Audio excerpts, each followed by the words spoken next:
کہ سیاسی بحران سے نکلنے کے لیے آج نہیں تو کل مفاہمت کی ضرورت ہوگی اور صدر آصف علی زرداری مفاہمت کے بادشاہ ہیں. یعنی صدر آصف علی زرداری کو انہوں نے اس سلسلے میں رول پلے کرنے کے لیے ایک مستند شخصیت قرار دیا.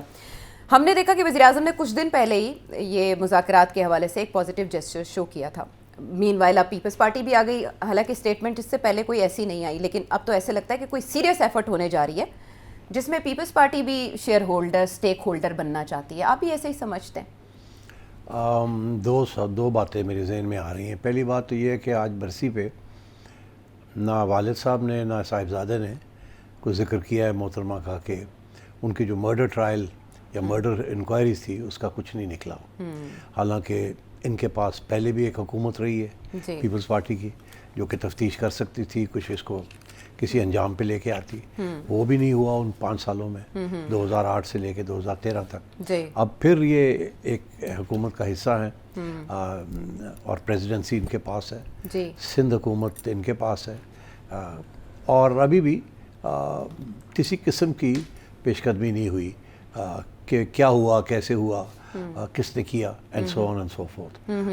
اور ایک آدھ انکوائری ہوئی بھی تھی تو اس نے سب کو معاف کر دیا گیا تھا یا ایکویٹ کر دیا گیا تھا. بری کر دیا گیا تھا 4 ڈیفرنٹ انکوائریز, لیکن وہ کہتے ہیں کہ ہماری اپیلیں موجود ہیں کورٹ کے سامنے, کورٹ ٹیک اپ نہیں کرتی. نہیں, I don't think it's like that. Court take up کرے اگر اس کو پروسیکیوشن انسسٹ کرے تو ہوا یہ ہے کہ پیپلز پارٹی کی طرف سے اس کو پش نہیں کیا انہوں نے. اچھا, اب کیوں نہیں پش کیا؟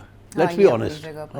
یہ کہنا کہ جی کورٹ کے آگے ہے, کورٹ کرتا کچھ نہیں. بات یہ ہے کہ اگر پروسیکیوشن ہی نہیں کچھ کرے گی تو کورٹ کیا کرے گا؟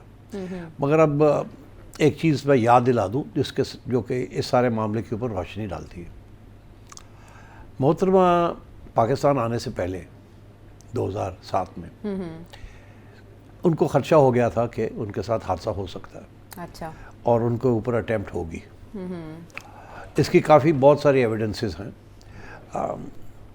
مگر جو سب سے اہم ایویڈنس ہے وہ یہ کہ انہوں نے ان کے ایک دوست آکسفورڈ زمانے کے مارک سیگل, ویڈیو لنک پہ ان کی اسٹیٹمنٹ بھی آئی تھی بعد میں, ان کو انہوں نے ایک ای میل ڈالی جس پہ انہوں نے کہا کہ اگر خدا نہ خواستہ میں ماری جاتی ہوں یا مجھے کچھ ہوتا ہے تو ابھی تو کس کی بات کرنے کا ذکر نہیں ہے, مگر اگر مجھے کچھ ہو جاتا ہے تو آپ پھر یہ ریلیز کر دیں میری ای میل, جس پہ میں یہ کہتی ہوں کہ اس کی ذمہ داری جو ہے جنرل مشرف کی ہوگی.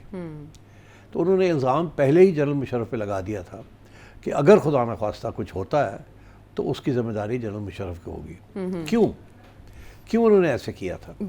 اس کا پہلے بھی میں نے ذکر کیا ہے. مشرف نہیں چاہتے تھے کہ بے نظیر واپس آئے.